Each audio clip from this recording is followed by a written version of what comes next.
Ема и емотиите е образователен ресурс, който подготвих за децата, за да ги улесня в това да се научат да разпознават и да назовават различните емоции, основните емоции. Ето точно за какво става дума.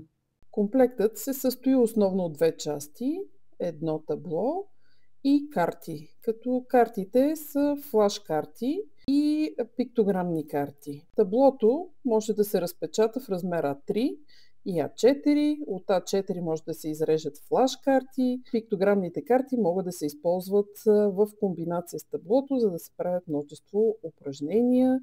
Може да разиграват и игри в групи с деца или да се работи поединично. Ето тук се вижда как пиктограмните карти може да се разпечатат и вкъщи на принтер. Комплектът достига до вас под формата на PDF файл. Може да го поръчате от сайта на издателство Пърко. Пожелавам ви много споделени моменти с децата.